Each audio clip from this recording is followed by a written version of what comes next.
오늘 저와 여러분 함께 나눌 말씀의 제목은 실족하지 않고 넉넉히 받으리라. 실족하지 않고 넉넉히 받으리라. 이 말씀의 제목으로 함께 나누도록 하겠습니다. 우리 베드로후서 1장 10절에서 11절의 말씀을 한 목소리로 읽어보도록 하겠습니다. 함께 읽겠습니다. 시작. 그러므로 형제들아 더욱 힘써 너희 부르심과 택하심을 굳게 하라. 너희가 이것을 행한즉 언제든지 실족하지 아니하리라. 이같이 하면 우리 주 곧 구주 예수 그리스도의 영원한 나라에 들어감을 넉넉히 너희에게 주시리라. 아멘. 저도 이렇게 신앙생활을 하고 또 목회 사역들을 하다 보면 결국 가장 늘 이렇게 마주하는 문제들 중에 하나는 믿음의 문제인 것 같습니다. 우리가 하나님을 믿고 신앙생활을 하지만 넘어질 때들이 있다는 거예요. 자꾸 걸려 넘어지고 실족할 때가 있다는 겁니다. 그럴 수 있죠. 우리가 아직 연약한 존재들이기 때문에 신앙생활을 하다 보면 믿음이 약해질 수 있고 두려움 가운데 있을 수 있고 근심과 염려가 있을 수 있습니다. 주저앉을 때가 있습니다. 그럼에도 불구하고 그것이 우리가 원하는 상황은 아니지 않습니까? 누가 넘어지고 싶어서 넘어지겠습니까? 넘어지는 것은 결코 우리가 원하는 바가 아닙니다. 강력하게 일어나서 걷고 앞을 향해 전진하고 달려나가는 것이 우리가 바라는 바일 텐데 그런데 그렇게 되기가 쉽지 않다는 거죠. 실족하게 될 때가 있다는 겁니다. 넘어질 때가 있다는 겁니다. 넘어지면 다시 일어날 수 있습니다. 한 번 넘어지면 두 번 일어나면 되고요. 두 번 넘어지면 세 번 일어나면 됩니다. 그런데 제가 성경을 보면 볼수록 성경의 메시지는 그런 건 잘 없는 것 같아요. 한 번 넘어지면 괜찮아, 두 번 일어나면 돼가 아니라 너희는 넘어지지 않을 거야. 실족하지 않게 될 거야. 너희들은 독수리 날개쳐 올라가는 그 힘으로 올라가게 될 거야. 그러니 두려워하지 말라. 용기를 내라. 담대하라. 실족하지 않을 거다. 다시는 넘어지지 않게 될 것이다. 그것이 성경이 강조하는 메시지더라고요. 물론 그 과정에 있어서 또 넘어지는 자에게 하나님은 손 내밀어 주시고 그 손을 잡아 일으켜 주십니다. 그러나 하나님의 진짜 마음은 그 영혼이, 그 사람이 넘어지지 않는 것이죠. 여러분 동의하십니까? 오늘 이 말씀이 여러분에게 이런 힘이 되었으면 좋겠다는 생각이 듭니다. 여러분, 우리가 살아가는 지금 이 세상에서 가장 역시 이슈가 되는 바들이 무엇입니까? 정치의 영역도 있고 경제의 영역이 있습니다. 지금 세상의 경제가 또 관세 문제라든지 이런 것들로 인하여 요동을 치고 있습니다. 그런데 여러분, 이 세상의 경제 시스템의 기초 출발점을 한번 여러분 잘 생각해 보세요. 이 세상의 경제 시스템, 그 경제 구조, 그 출발은 무엇입니까? 결핍이죠. 부족함이죠. 그러니까 이 결핍과 부족한 문제를 해결하기 위해서 세상 사람들이 경제 시스템을 만들어냈습니다. 그걸 우리가 무역이라고도 하고 거래하는 것으로도 이야기를 합니다. 그런데 동시에 우리가 주목해 봐야 될 것은 이 세상의 경제 시스템 안에 이 외에 사실 우리가 주목해야 될 것은 하나님의 경제 시스템이 있다는 거예요. 여러분, 하나님의 경제 시스템의 기초와 출발은 세상의 출발과는 완전히 다릅니다. 아까 세상의 출발이 그 부족함과 결핍에서 출발했다면 하나님의 경제 시스템의 출발은 풍성함에 있어요. 하나님은 부족함이 없으신 분인 줄 믿습니다. 아멘. 무에서 유를 만드시는 분이에요. 부족한 것에서 풍성함을 만들어내시는 분이에요. 하나님은 하나님의 뜻, 하나님의 비전을 이루시기 위해서 그분의 그 경제 시스템을 운영하십니다. 그리고 그분의 그 시스템 안에, 그분의 그 나라 안에 우리 하나님이 경영하시고 하나님이 통치하고 다스리시는 그 시스템 안에 우리 교회를, 저와 여러분들을 그 안으로 들어오기를 바라고 계세요. 그래서 예수님은 자기 자신을 여러 가지로 표현하셨는데 그 중에 예수님 자기 자신을 우리들에게 계시하여 주셨을 때 그 계시 중에 가장 강력한 계시 중에 하나가 뭐냐면 예수님 자신을 문이라고 표현하셨어요. 나는 문이다. 나는 게이트다라고 하신 거예요. 여러분, 문이신 예수님의 목적은 여기서 분명합니다. 요한복음 10장에도 나와 있는데 양으로 생명을 얻게 하고 더 풍성히 얻게 하려는 것이다. 이것이 예수님의 문 되신 이유와 목적이에요. 그러니까 문이신 예수님께로 출입할 때, 들어가고 나올 때 구원받는 일들이 일어납니다. 결핍의 문제들이 해결됩니다. 부족한 것들이 채워지게 되는 역사가 있는 것이죠. 한번 우리 있는 그대로 이 요한복음 10장 9절에서 10절의 말씀을 같이 한번 읽어볼까요? 같이 한번 읽겠습니다. 시작. 내가 문이니 누구든지 나로 말미암아 들어가면 구원을 받고 또는 들어가며 나오며 꼴을 얻으리라. 도둑이 오는 것은 도둑질하고 죽이고 멸망시키려는 것뿐이요 내가 온 것은 양으로 생명을 얻게 하고 더 풍성히 얻게 하려는 것이라. 아멘. 여러분 이 사실을 믿으시길 바랍니다. 우리 예수님이 문 되십니다. 그 예수님의 문으로 들어가면 꼴을 얻게 된다는 거예요. 생명을 얻게 된다는 거예요. 부족한 문제들이 해결될 수 있다는 것입니다. 그런데 이 10절에 보듯이 지금 예수님이 반대로 사탄의 시스템에 대해서 이야기하고 있어요. 도둑에 대해서 얘기하고 있는 거예요. 사탄의 시스템은 뭐예요? 빼앗고 도둑질하고 무너뜨리는 것에 목적을 둔다는 것입니다. 여러분 예수님이 사탄을 도둑이라고 얘기하고 계세요.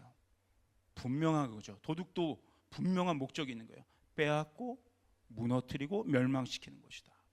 오늘 이 시대를 살아가면서 뭐 AI도 어마어마하게 여러분 발전하고 있지 않습니까? 뭐 상상을 초월할 어떤 과학기술의 문명들이 발전하고 있어요. 뭐 자동차 그 자율주행 시스템들 보십시오. 뭐 정말 옛날에 우리가 꿈꾸던 어떤 공상, 과학 만화에서나 나올 듯한 그런 것들이 문명들이 어마어마하게 발전하고 있어요.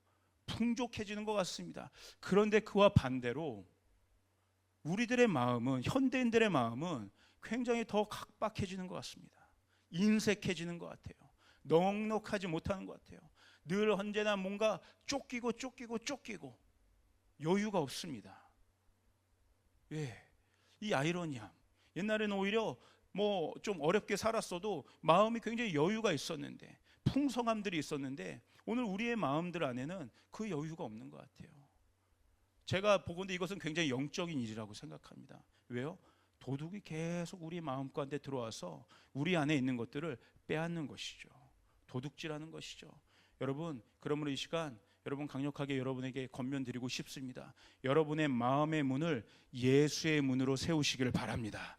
사단이 출입하는 모든 문들을 예수의 보혈로 파쇄하시고 주님의 문으로 세우실 때 우리의 이 문 가운데 우리가 그곳을 드나들 때마다 우리가 풍성한 공급들을 얻게 될 수 있음을 믿습니다.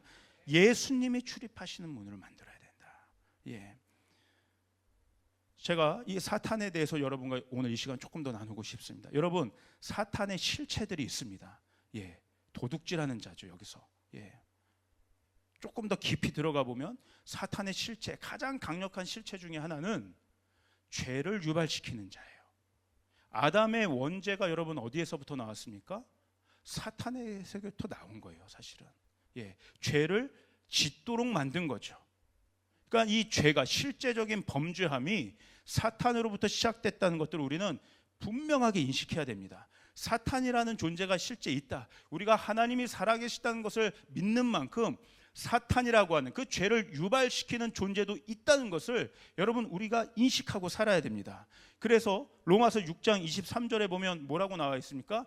죄의 삭은 사망이다, 이렇게 나와 있습니다. 죄의 삭은 사망이다. 여러분 이게 무슨 뜻입니까? 죄의 삭이 사망이다. 여러분 사탄은요, 인간 안에 있는, 저와 여러분들 안에 있는 이 연약함들, 우리 안에 있는 이 탐심들, 욕망들, 이것들을 이용하는 데 아주 달인이에요. 우리의 있는 이 마음의 욕망들, 탐심들, 우리의 연약함들을 이용해서요, 우리에게 무언가를 제안하는 것이 사탄이라는 존재입니다. 뭔가를 항상 제안해요, 우리한테. 이 제안이 아담 에덴 동산으로 돌아가 보면 뭘로 제안한 거예요? 선악과의 모양으로 제안하는 겁니다. 선악과 한번 먹어볼래? 굉장히 탐스럽습니다. 굉장히 매혹적입니다. 그 말을 설명을 들어보면 굉장히 합리적이에요. 설득력이 있어요. 우리의 눈과 우리의 생각을 혹하게 만듭니다. 제안을 한다는 거예요. 오늘 저와 여러분에게도 이 시간 속에서도 사탄은 끊임없이 아주 먹음직스럽게, 아주 탐스럽게 우리에게 끊임없이 제안을 합니다. 매력적으로, 합리적으로, 이성적으로 설득을 시켜요. 그런데 여러분, 그 모든 갖가지 모양의 제안들을 까보면 결국 본질은 똑같아요. 결국 사탄이 우리에게 제안하는 것이 무엇인지 아십니까? 결국 그 사탄이 우리에게 팔고자 하는 것이 무엇인지 아십니까? 딱 한 글자로 얘기할 수 있어요. 죄입니다. 죄. 사탄은 우리에게 죄를 제안하는 거예요. 죄를 짓도록 제안하는 거예요. 죄를 우리 가운데 판다는 거예요. 먹음직스러운 재정의 모양으로 그 죄를 포장합니다. 아주 쾌락적인 음란의 모양으로 포장합니다.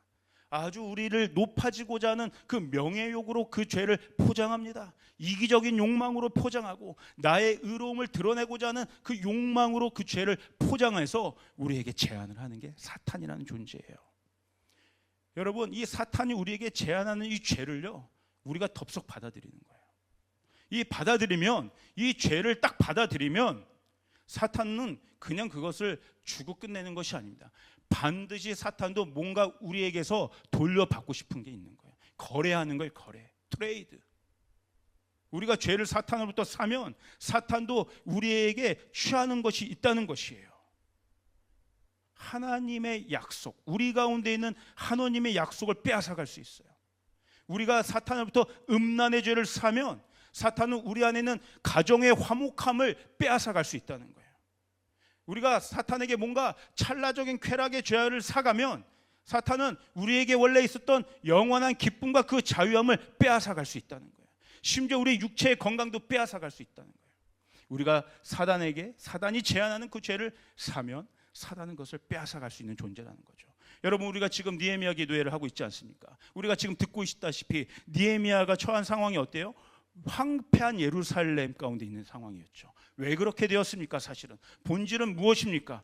이스라엘 백성이 하나님을 떠났어요. 이스라엘 백성이 우상을 섬기고 온갖 불의를 저질렀기 때문에, 그 말은 뭐예요? 지속적으로 우상에게, 그 우상 뒤에 존재하는 그 사단에게 죄의 삭을 내준 것입니다. 여러분, 예루살렘은 원래 약속의 성취 그 자체예요. 하나님의 뜻이 임한 하나님 나라의 그 자체가 예루살렘인데, 예루살렘의 백성들이 사단과 계속 거래하면서 사단에게 죄를 사들이고 그들 안에 있는 하나님의 임재와 하나님의 영광과 하나님의 약속들을 사단에게 계속 내어주기 시작한 거예요. 사단이 이거 빼앗는 거예요. 오늘 보니까 오늘날 우리 가문들도 마찬가지예요. 어떤 가문을 보면 계속해서 여러분 그 가정의 깨어짐이 연속으로 이루어지는 가정들이 있어요. 왜 그런 거예요? 그 깨어짐의 대가들을 지불하고 있는 거예요. 사단이 그것을 제한하고 사는 것이죠. 여러분, 하나님같이 되고 싶었던 아담 한번 생각해 보시길 바랍니다. 아담이 뭐래요? 아까 그 선악과를 받음으로써, 그 죄덩어리를 받음으로써 아담은 사단에게 무엇을 준 거예요? 하나님처럼 하나님께 받은 세상을 통치하고 다스리는 세상의 통치권, 그 다스리는 그 세상의 그 통치권 전체를 사단에게 내어준 거예요. 생명 전체를 내어준 겁니다. 이게 바로 원죄예요. 아담 한 사람을 통해 사단에게 인류를 다스리고 통치할 통치권을 내어준 거예요. 그래서 인류 모두에게 죽음이란 저주가 들어온 것이죠. 이게 죄의 삭은 사망이 된 거예요. 이것이 원죄입니다. 여러분, 누군가는 이 죄의 고리를 끊어야 될 줄 믿습니다. 이 악순환의 고리를 끊어야 될 줄 믿습니다. 이 인류 전체가 받아들일 수밖에 없었던 이 원죄의 고리를 우리 예수님이 십자가에서 끊으신 줄 믿으시길 바랍니다. 아멘. 그리고 그 십자가의 복음을 접한 저와 여러분을 통해서 하나님은 가문의 저주의 고리를 끊게 하시고 우리가 속한 모든 영역 안에 있는 저주의 고리들을 끊기를 원하시는 것이에요. 예. 이거 방치하면 계속해서 사단이 우리에게서 그것들을 취해 나간다는 거예요. 복음이 바로 이 죄의 문제를 예수님이 해결해 주셨다는 기쁜 소식입니다. 예수 안에 있는 우리에게 하나님께서 복음을 통해서, 저 십자가의 복음을 통해서 하나님이 우리에게 가장 좋은 것들을 주셨다는 것들을 믿는 것이 복음인 줄 믿습니다. 여러분, 이것을 베드로 사도는 이렇게 표현했어요. 우리 베드로후서 1장 3절 4절 한번 같이 읽어볼까요? 함께 읽어보도록 하겠습니다. 시작. 그의 신기한 능력으로 생명과 경건에 속한 모든 것을 우리에게 주셨으니 이는 자기의 영광과 덕으로써 우리를 부르신 이를 알므로 말미암음이라. 이로써 그 보배롭고 지극히 큰 약속을 우리에게 주사 이 약속으로 말미암아 너희가 정욕 때문에 세상에서 썩어질 것을 피하여 신성한 성품에 참여하는 자가 되게 하려 하셨느니라. 예, 여러분 이 말씀이 아주 중요한 말씀입니다. 여러분 이것들을 그냥 문자로 읽지 마시고 여러분 영으로 여러분의 것들로 취하셨으면 좋겠습니다. 지금 베드로 사도가 뭐라고 얘기해요? 복음을 받았다는 것, 구원을 받았다는 것을 이렇게 설명하고 있는 거예요. 우리가 구원받았다는 것, 예수님이라고 하는 구원의 문으로 들어갔다는 게 무슨 의미냐? 하나님의 신비한 놀라운 그 능력으로 생명과 경건에 속한 모든 것, 가장 좋은 것들, 썩어 없어지지 않을 영원한 것들이 이미 우리에게 예수 안에서 주어졌다는 것입니다. 저와 여러분 안에 가장 좋은 썩어 없어질 영원한 기쁨, 자유, 권능과 권세들이 이미 우리 안에 있다는 것입니다. 이게 복음의 놀라운 선포예요. 베드로는 자신이 경험한 예수를 통해서 이 놀라운 신비들을 경험하고 있는 것들을 지금 설명해 주고 있는 거예요. 여러분 믿으셨으면 좋겠습니다. 이미 저와 여러분 안에 이 경건과 생명에 관한 놀라운 능력이 있다. 이거예요, 이거. 이게 있으면 왜 하나님이 이걸 우리에게 이 능력을 주셨냐? 4절에 나와 있는 거죠. 이것이 있을 때 우리 안에 무엇이 주어지기 시작하냐면 하나님의 약속이 동시에 우리 가운데 오는데 이 약속을 소망하는 자들이 될 수 있다는 거예요. 이 약속을 붙잡을 수 있는 능력이 우리 가운데 있다는 것이에요. 이 약속이 무엇입니까? 하나님의 말씀입니다. 우리가 하나님의 말씀을 주님 안에서 그 복음의 문 안으로 들어가서 구원의 문 안에 들어가서 우리 안에 이미 주님이 가장 좋은 것을 우리 안에 주셨다는 것들을 믿을 때 하나님이 동시에 우리에게 주신 이 약속도 우리의 삶 가운데 우리의 마음 가운데 믿음으로 활성화되기 시작한다는 거예요. 세상에 썩어 없어질 것들을 바라보는 인생이 아니라 하나님의 영원한 나라를 향해 달려가는 인생이 될 수 있다는 거예요. 말씀이 없어서 걸려 넘어지는 인생이 아니라 그럼에도 불구하고 어려움 속에도 불구하고 하나님의 말씀 붙잡고 약속 붙잡고 언약 붙잡고 일어나며 하나님의 부르심을 향해 달려갈 수 있는 인생이 될 수 있다는 거예요. 이게 굉장히 중요한 복음의 여러분 진술입니다. 그래서 이 약속을 붙잡고 갈 때 어떤 일들이 일어나요? 4절 마지막 한번 다시 보십시오. 하나님의 신성에 참여하는 자가 된다. 하나님의 영광을 맛볼 수 있는 자가 된다. 태초에 아담에게 주셨던 그 복이 오늘 우리의 복이 될 수 있다는 거예요. 아담에게 주셨던 그 어마어마한 엄청난 복들. 예, 이 약속이 우리에게 그 능력을 발휘하게 한다는 거예요. 여러분 굉장히 중요한 사실이 있습니다. 사탄에 대해서 제가 동시에 이야기하고 있는데 사탄도 피조물이라는 사실이에요. 사탄은 하나님이 될 수 없습니다. 하나님이 아닙니다. 사탄도 지음받은 피조물에 불과합니다. 그 말은 뭐냐면 우리가 사탄을 인식할 때 사탄은 굉장히 강력하지만 또한 사탄은 하나님 같은 존재는 아니에요. 전지전능할 수 없다는 거예요. 모든 것을 할 수 있고 모든 것을 알 수 있는 존재가 아니라는 것입니다. 그 말은 또 무엇이냐면 사탄은 전지전능하신 하나님의 그 깊고 오묘한 하나님의 경륜들, 하나님의 계획들을 다 알 수는 없다는 거예요. 대략적으로 하나님의 말씀을 사탄도 알고 있습니다. 이 말씀으로 계시는 하나님의 나라의 끝이 이 인류의 역사의 끝이 어떻게 될지 사탄도 그것은 알고 있어요. 주님이 다시 오실 것이라는 걸 아마 사탄도 알고 있을 거예요. 마지막 때가 되면 그 심판이 자신에게도 임할 것이라는 것을 사탄도 알게 될 거예요.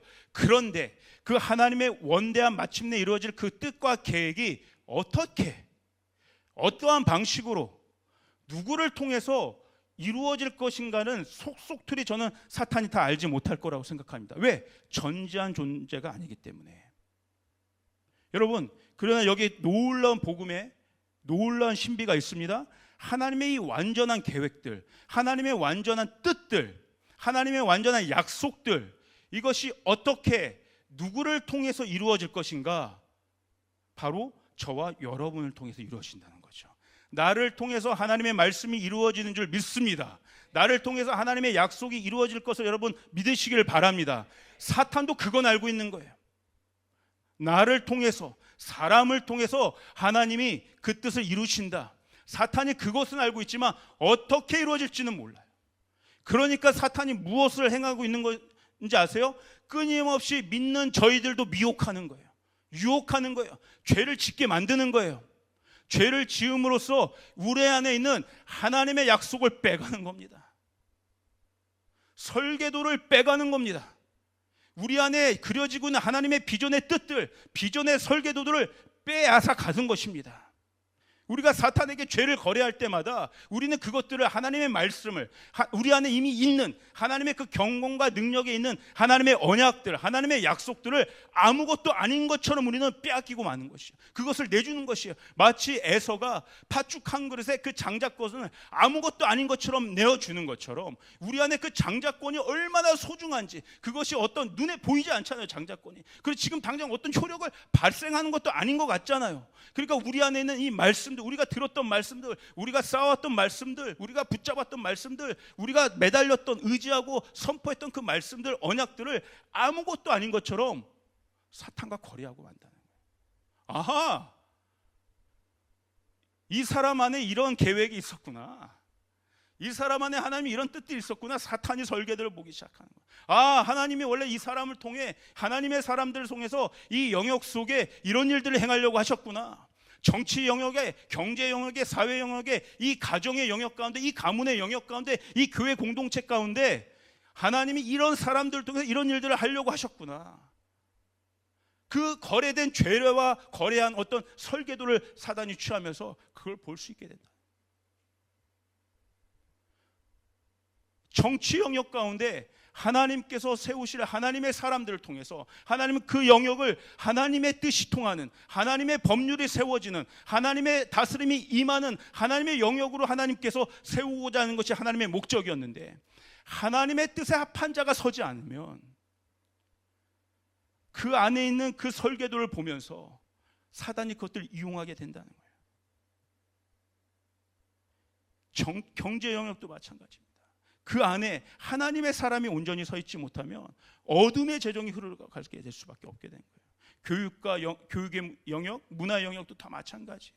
저희 조준 목사님도 지난 우리 니메아 때 강력하게 얘기했던, 여러분 차별금지법도 그런 거 아니겠습니까? 원래 그 영역이 하나님의 아름다운, 하나님의 형상으로 사람을 지으신 그 목적대로 그 사람들이 그렇게 세워져야 될 그런 영역들이 완전히 혼잡하게 돼버린 것 아니겠습니까? 이 차별금지법의 그 뿌리를 들어가 보면 여러분 그 막시즘, 마르크스주의가 그 안에서 시작됐다는 거 아니겠습니까? 여러분, 마르크스가 원래 기독교인이었어요. 원래 기독교인이었어요.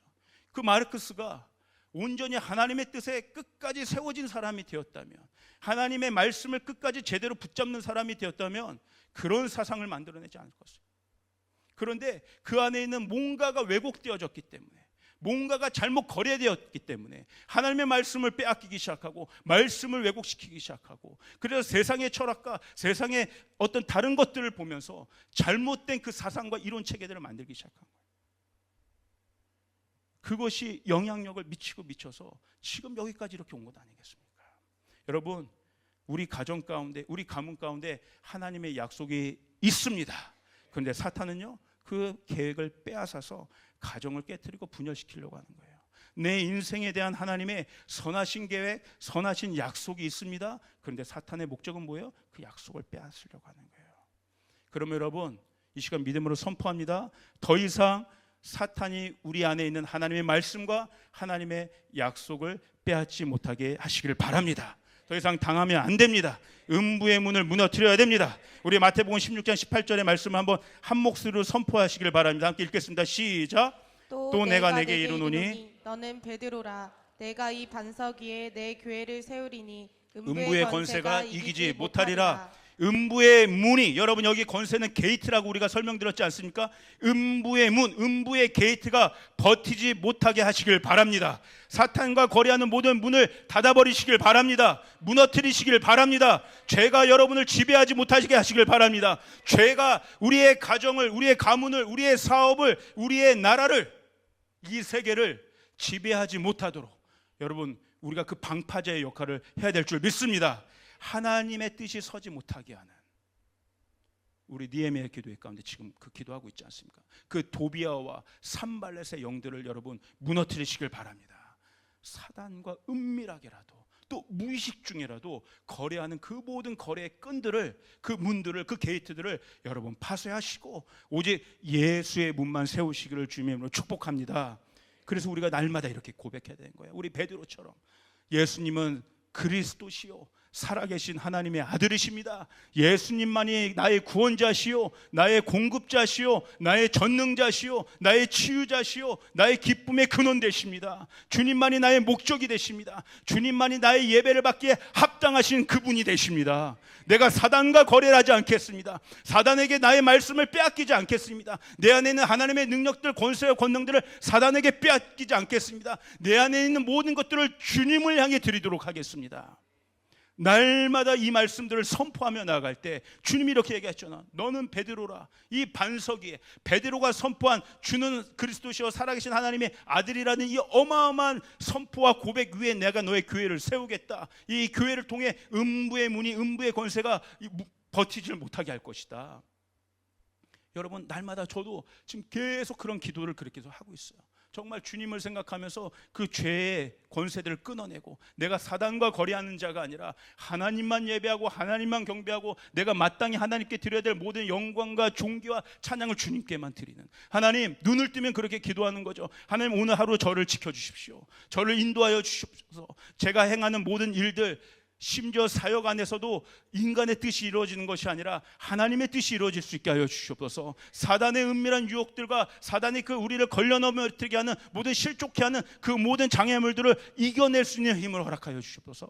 분별력을 주시고 강하고 담대한 영을 허락하여 주시고 타협하지 않는 영들을 허락하여 주시고 제 안에 근원적인 기쁨의 영을 허락하여 주시고 인간적으로 높아지고자 하는 생각이 아니라 예수의 십자가 바라보면서 나는 죽고 주님만 살게 하여 주옵소서. 매일같이 치열하게 이 싸움을 하는 것이에요. 예. 여러분, 재정의 영역 가운데도 지금 우리가 요셉의 영을 구하고 있지 않습니까?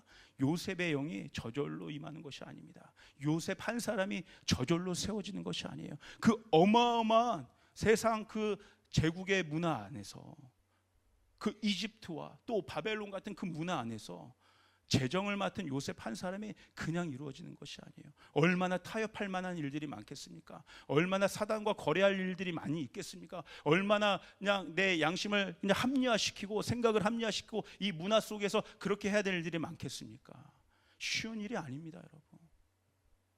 날마다 사단과 거래하는 것이 아니라 하나님 앞에서 내가 온전히 서 있을 수 있도록 주님을 향해 내 마음 붙잡고 주님만을 고백하고 주님만을 예배하는 그 모든 예배의 제단이 온전히 세워질 때 여러분, 하나님께서 그 영역 가운데 요셉 한 사람을 세우게 될 줄 믿습니다. 그렇지 않으면 제가 보니까 그렇지 않아서 예수님을 믿으면서도 묶여있는 삶을 살게 되더라고요. 공고해지더라고요. 기쁨이 없더라고요. 자유가 없고 황폐해지게 되는 겁니다. 자꾸 넘어지고 자꾸 실족하는 이유가 여기 있더라고요. 그래서 이 문제를 가지고 사도 바울은 엄청난 믿음의 선포를 했어요. 오늘 로마서 말씀을 우리가 한번 같이 선포함으로 여러분, 이 말씀이 오늘 여러분의 말씀이 되기를 주님으로 축복합니다. 나는 죽고 예수로 산다는 게 무엇인가, 저 십자가를 센터에 세운다는 것이 무엇인가가 지금 제가 여러분에게 설명드린 이 내용이 이 로마서 말씀에 다 이렇게 들어가 있습니다. 우리 한번 이 말씀을 여러분 좀 선포하며 6장 9절에서 로마서 6장 9절 14절의 말씀을 같이 한번 읽어보도록 하겠습니다. 한번 같이 읽겠습니다. 시작. 이는 그리스도께서 죽은 자 가운데서 살아나셨음에 다시 죽지 아니하시고 사망이 다시 그를 주장하지 못할 줄을 알미로라. 그가 죽으심은 죄에 대하여 한 번에 죽으심이요 그가 살아계심은 하나님께 대하여 살아계심이니 이와 같이 너희도 너희 자신을 죄에 대하여는 죽은 자요 그리스도 예수 안에서 하나님께 대하여는 살아있는 자로 여길지어다.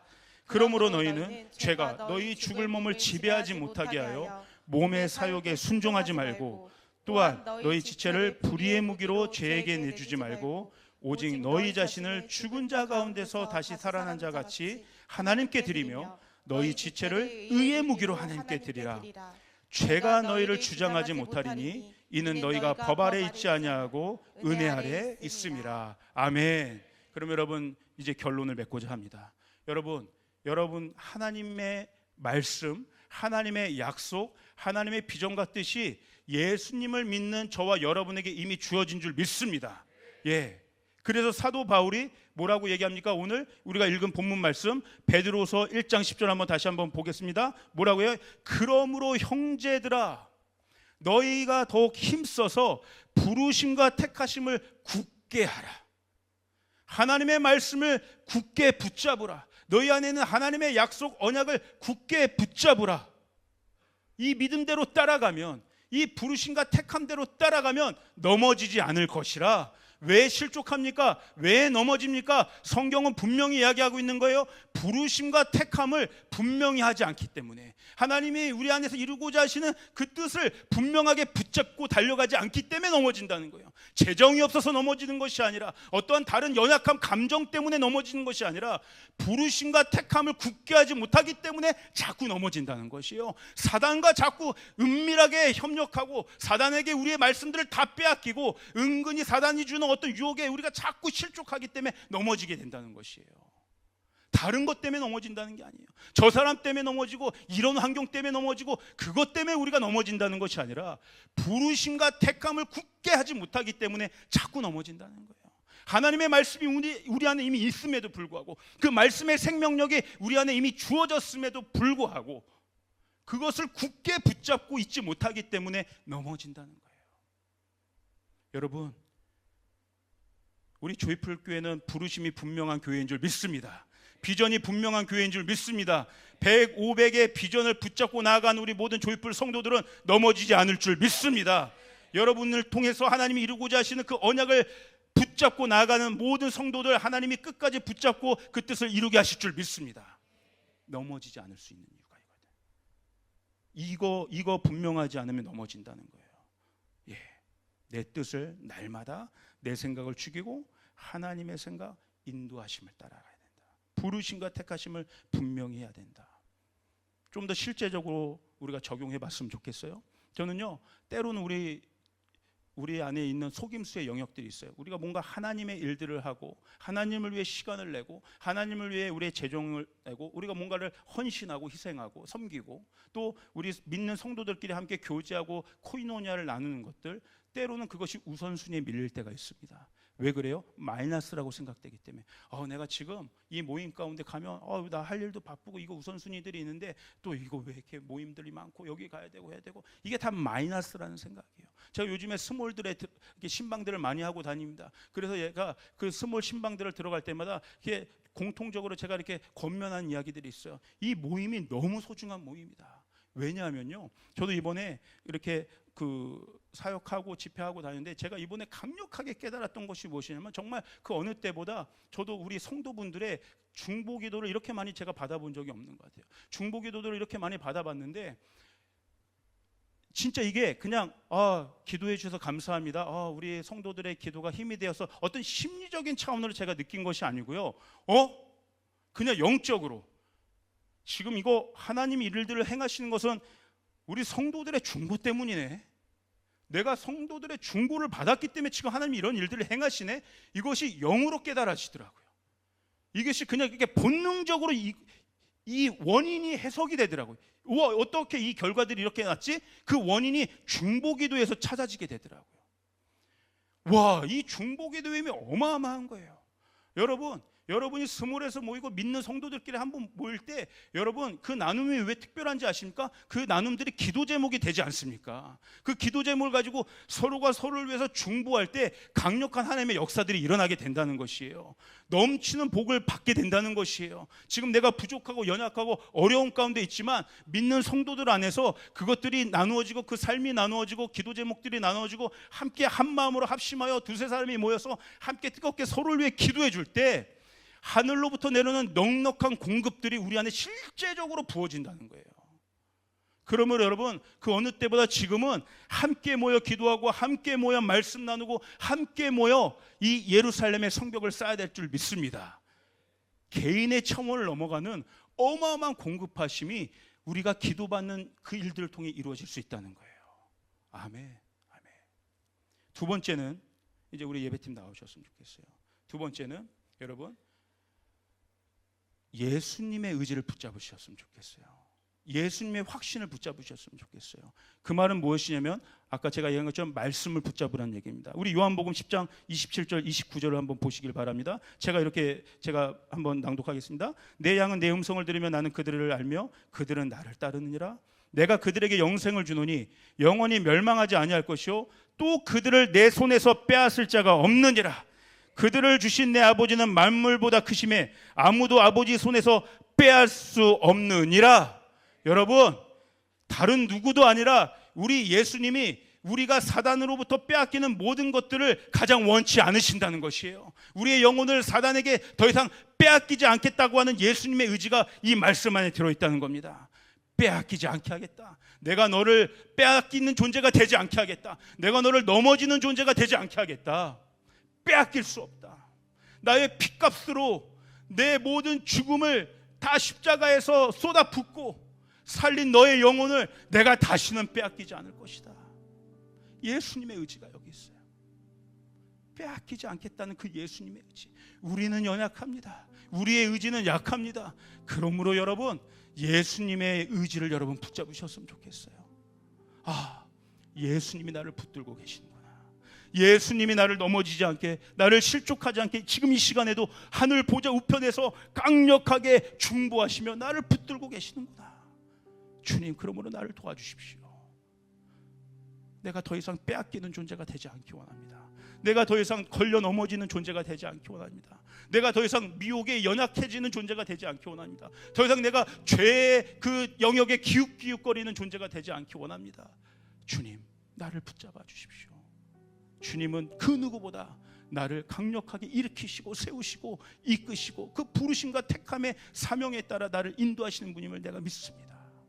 예수님의 의지를 붙들라는 거예요. 말씀 하나만 더 볼게요. 요한복음 16장 22절이에요. 지금은 너희가 근심하나 내가 다시 너희를 보리니 너희 마음이 기쁠 것이요 너희 기쁨을 빼앗을 자가 없으리라.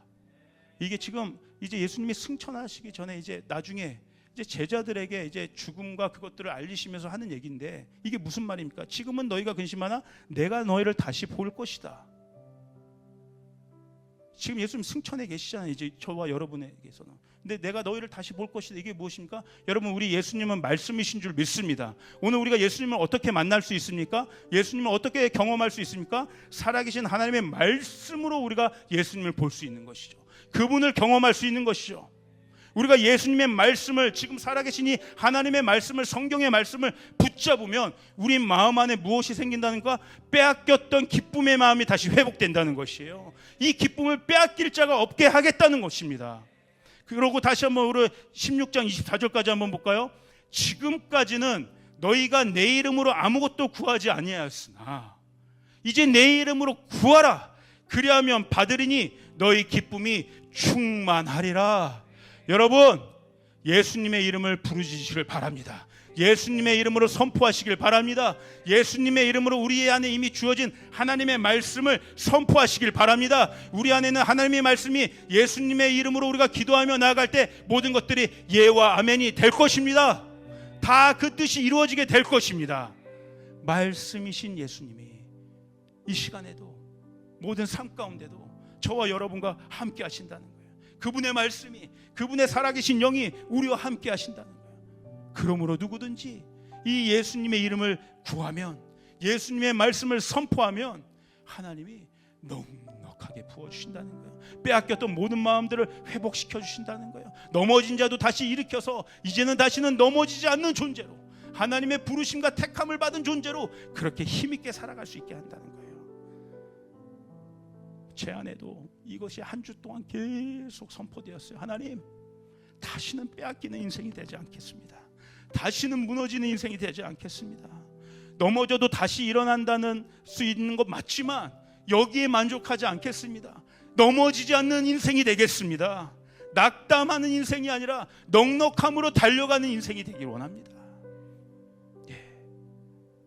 그러므로 여러분, 이 말씀이 여러분의 생각과 여러분의 마음과 여러분의 삶을 채우기를 주님으로 축복합니다. 어떤 경우 보면 사단이 이 사람에게서 뭔가를 빼가고 싶어도 어떤 사람은요, 말씀이 하나도 없는 거야. 그 가시만 남은 빈약한 생선처럼, 야 너는 볼 것도 없어.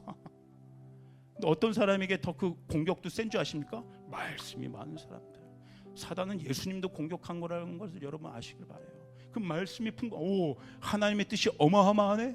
여기 하나님의 계획이 어마어마하네. 궁금하다. 그것들 내가 빼앗고 싶다. 여러분, 말씀으로 채울수록 공격도 세지만 그러나 그 말씀을 붙잡고 믿음으로 나가는 사람들 사단이 당해낼 수 없을 줄 믿습니다. 우리는 사단을 이기는 자이고 음부의 문이 버티지 못하도록 그 음부의 문을 파쇄하는 자들임을 믿습니다. 이 느헤미야 기도의 동안 여러분 그 강력한 예수 그리스도의 예루살렘의 성문을 세우는 기간이 되기를 주님의 이름으로 축복합니다. 넉넉히 공급을 받는 인생이 될지어다. 아멘. 우리 주님께 영광의 박수를 드리도록 하겠습니다.